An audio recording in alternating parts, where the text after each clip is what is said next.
Hello dear future officer, स्वागत है आप सभी का ओनली एस के टारगेट प्रीलिम 2021 में करंट अफेयर्स का हम यहाँ रिवीजन करने वाले एमसीक्यूज़ के थ्रू। आप इन वीडियोस की ऑलरेडी प्लेलिस्ट बनी हुई है, वहाँ से आप चेक कर सकते हो। साथ ही साथ आप ओनली एस का टेलीग्राम चैनल अवेलेबल है ओनली एस नथिंग एल्स के नाम से, उसे भी आप ज्वाइन कर सकते हो। यूपीएससी स्टेट पी से रिलेटेड मटीरियल गाइडेंस आपको मिल जाएगा। ओनली एस की तरफ से प्रारंभ कोर्स का सेकेंड एडिशन 12 जुलाई से शुरू हो चुका है। 9 महीने का ये कंप्लीट प्रोग्राम है। प्रीलिम्स और मेंस दोनों शामिल हैं। प्रीलिम्स की तैयारी, मेंस की तैयारी, video lesson, CSAT, GS, ethics, test series सब कुछ इसमें इंक्लूड है। इवन एनसीईआरटी प्लस एनसीईआरटी के टेस्ट सीरीज भी अवेलेबल हैं। हिंदी मीडियम में अवेलेबल होगा। तो आपको ये करना है, video.onlyas.in पे आप जाओगे, वहाँ जाने के बाद आप क्लिक करना, एनरोल करना अपने आप को, सारी डिटेल्स आपको वहाँ मिल जाएगी।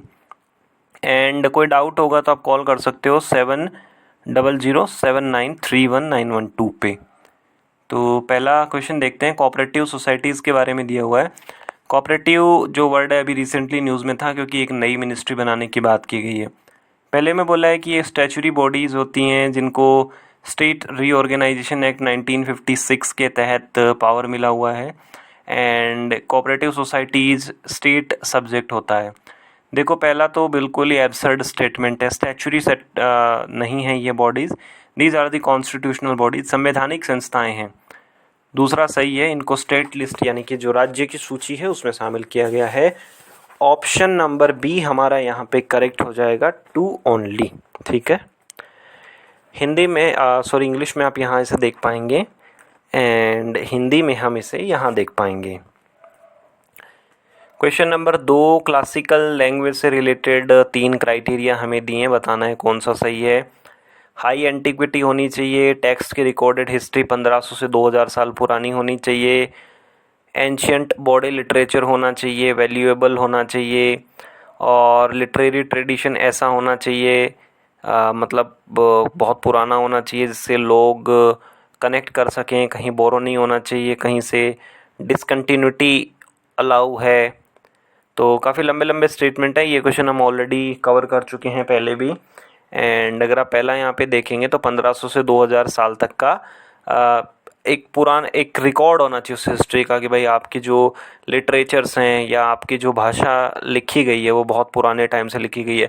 जैसे हमारे महाभारत हैं, वेद हैं, तो ये संस्कृत में लिखे गए, काफ़ी पुराने हैं। तो पहला सही है। एंड दूसरा भी यहाँ पे सही है। ऐसी एक बॉडी लिटरेचर का ट्रेडिशन होना चाहिए जिसमें मतलब लोगों को ऐसा लगता हो कि हाँ भाई, हमारे जो ये जो ग्रंथ हैं, हमारे जो हमारे टेक्स्ट बुक्स हैं या हमारे एंशियंट लिटरेचर हैं, जो हमारी पांडुलिपियाँ हैं या जो हमारे और अन्य किताबें हैं, वो काफ़ी वैल्यूएबल है। तो ये बड़े बड़े स्टेटमेंट हैं, आप इसको एक पिक्चर के थ्रू आप इजीली इसको देख सकते हो। ठीक है, यहाँ पे आप देखो, तो ये मलयालम की बात की गई थी पुराने ज़माने में, मतलब कुछ साल पहले, तब उस समय मलयालम को स्टेटस नहीं मिला था, बट अभी मिल गया है। तो ये आप शॉर्ट फॉर्म में इसको याद रख सकते हो कि 1500-2000 साल पुरानी रिकॉर्डेड हिस्ट्री होनी चाहिए, एंशियंट लिटरेचर की बुक्स वगैरह भी होनी चाहिए, एंड इनका जो लिटरेरी ट्रेडिशन है वो ऐसा होना चाहिए कि भाई ये ओरिजिनल हो, कहीं किसी दूसरी स्पीच या कम्युनिटी से बोरो नहीं किया होना चाहिए। तो अब देखो, तमिल, कन्नड़ा, संस्कृत, तेलुगु, मलयालम और रिसेंटली 2013 में उड़िया को भी मिला था। तो इसे आप यहाँ से देख सकते हो। ये काफ़ी सारा बड़ा सा लिखा हुआ है, इसको इतना कोई याद करने की अपने को ज़रूरत नहीं है। एंड इसे भी हम यहाँ पे देख सकते हैं। तो इसमें ये जो तीसरा स्टेटमेंट है ये गलत है, यहाँ पे डिसकंटिन्यूटी अलाउ नहीं होती है। क्वेश्चन नंबर 3 में बात की गई है ऑफिशियल लैंग्वेजेस की, बात की गई है provision for the regional languages की।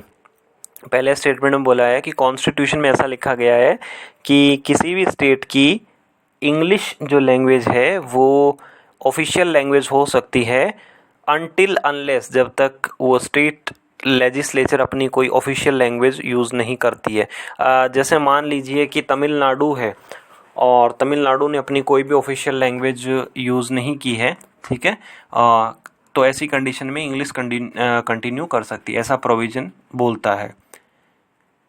दूसरे में बात की गई है कि recognition of any of the languages spoken in the state as the official language of the, तो ये इंग्लिश में एक बोलने का मतलब ये है कि कोई भी एक स्टेट है, वहाँ पे अगर कोई एक पर्टिकुलर लैंग्वेज बोली जा रही है तो वो लैंग्वेज भी जो है वो ऑफिशियल लैंग्वेज बन सकती है। मान लीजिए कि ए एंड बी दो टाइप की लैंग्वेजेस हैं, एंड ये जो ऑफिशियल जो लैंग्वेज है बी, लोग ऐसा चाहते हैं कि हमारी ऑफिशियल लैंग्वेज बी बन जाए, तो वो लोग क्या कर सकते हैं, प्रेसिडेंट के सामने एक एप्लीकेशन कर सकते हैं कि हमारी जो है वो ये लैंग्वेज को बनाया जाए। तो उसके ऊपर फाइनल डिसीजन जो प्रेसिडेंट का ही होता है। तो पहला सेकंड अपना सही है। एंड जहाँ तक पहले की बात है ये भी सही है, कॉन्स्टिट्यूशन में प्रोविज़न दिया गया है कि कोई भी स्टेट की ऑफिशियल लैंग्वेज इंग्लिश हो सकती है तब तक जब तक कि वो अपनी कोई ओन ऑफिशियल लैंग्वेज ना बना ले। ठीक है, ऐसा प्रोविज़न दिया गया था। बट इसका मतलब ये नहीं है कि अगर तमिल वहाँ पे है तो सिर्फ तमिल ही वहाँ पे ऑफिशियल लैंग्वेज होगी, वो कोई और भी ऑफिशियल लैंग्वेज बना सकते हैं। महाराष्ट्र में है तो ऐसा नहीं है कि सिर्फ महाराष्ट्र में सिर्फ जो मराठी है वही ऑफिशियल लैंग्वेज रहेगी, ऐसा नहीं है। ये सिर्फ टेम्परेरी प्रोविज़न दिए गए थे। तो पहला भी अपना करेक्ट है एंड दूसरा भी अपना करेक्ट है। ऑप्शन में हमसे क्या पूछा है, इनकरेक्ट पूछा है, तो neither one not two, option D will be the correct answer. Hindi में आप इसे यहाँ देख पाएंगे। क्वेश्चन नंबर 4 में दिया हुआ है फाइनेंशियल स्टेबिलिटी डेवलपमेंट काउंसिल के बारे में। एक स्टैचुरी बॉडी है, आरबीआई के जो गवर्नर होते हैं वो उसके चेयरमैन। देखो एफएसडीसी की जहाँ तक बात है 2016 में ये आई थिंक 2015 के अंदर ये क्वेश्चन आ चुका है, एफएसडीसी के चेयरमैन कौन होते हैं। पहली बात तो ये कोई स्टैचुरी बॉडी नहीं है, एंड दूसरी बात ये कि इसके गवर्नर जो हैं वो चेयरमैन नहीं होते हैं आरबीआई के, तो नाइदर वन नॉट टू। यहाँ आप देखो ये एक बॉडी है जिसमें क्या होते हैं कि चेयरमैन होते हैं union finance minister of India, बाकी इसमें बहुत सारे मेंबर्स भी होते हैं।